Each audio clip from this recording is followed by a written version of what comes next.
Punto 2 de la unidad 2, lo que tenían que hacer era completar una tabla en la cual tenían números a la izquierda y a su vez tenían que fijarse si esos números eran divisibles por 2, por 3, por 4, por 5, por 6. Recuerden que sea divisible quiere decir que si se puede dividir el número por ese número. Por ejemplo, si el 340 se puede dividir por 2, si el 340 se puede dividir por 3 y demás. A continuación yo les muestro cuáles son los resultados de este ejercicio.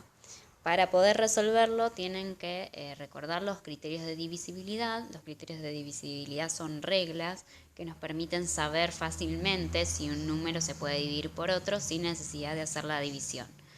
Recuerden que un número es divisible por 2 si es un número par, o sea, si termina en 0, o si termina en 2, o si termina en 4, en 6 o en 8. Un número es divisible por 3 si yo al sumar las cifras, por ejemplo en el 340, sumo el 3, el 4 y el 0, y ese resultado me da múltiplo de 3. Supónganse para el 340 yo tendría que hacer 3 más 4 más 0, y eso, que me da 7, tendría que ser divisible por 3 para que el 340 sea divisible por 3. En este caso el 7 no es múltiplo de 3, por lo tanto el 340 tampoco.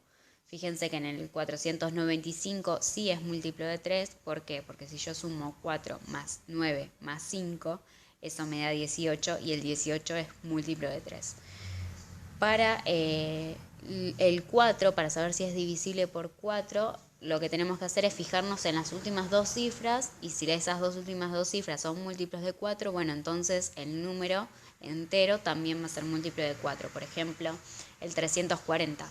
Como el 40 es múltiplo de 4, porque 4 por 10 es 40, entonces el 340 también es múltiplo de 4. Por ejemplo, también el 1248, como el 48 es múltiplo de 4 porque lo puedo dividir por 4, entonces el 1248 también es múltiplo de 4.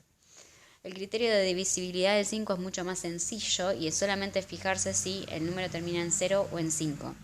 En el caso en que el número termine en 0 o en 5 va a ser divisible por 5. En el caso en que termine en otro número que no sea ni 0 ni 5, el número no va a ser divisible por 5. Para fijarse si un número es divisible por 6, es tan fácil como fijarse si es divisible por 2 y por 3. Si el número es divisible por 2 y por 3 a la vez, también lo va a hacer por 6. Por ejemplo, miren el 99.990, como es divisible por 2 y es divisible por 3, también es divisible por 6. En el caso en que no sea divisible por 2 y por 3 juntos, tampoco va a ser divisible por 6. El criterio de divisibilidad del 9 es bastante parecido al del 3. Hay que sumar las cifras y el resultado nos tiene que dar un múltiplo de 9. Por ejemplo, si vamos a 495, si yo sumo me da 18. El 4 más 9 más 5 me da 18. El 18 es múltiplo de 9, entonces el 495 también. Para saber si un número es divisible por 10, lo que tenemos que fijarnos es que termina en un 0. Si el número termina en un 0, es divisible por 10. Si no, no lo es. El del 11 es un poco más complejo.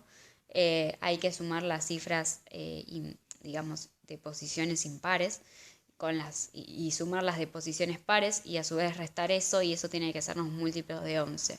Si eso se complica, si hacer ese criterio se complica, tal vez es más sencillo hacer la división por 11, y si se puede, o sea, nos da resto 0, ponemos que es divisible por 11. Si no, no va a ser divisible por 11. Por último, para que un número sea divisible por 100, tiene que terminar en dos ceros. En este caso, el único que es divisible por 100 es el 6600.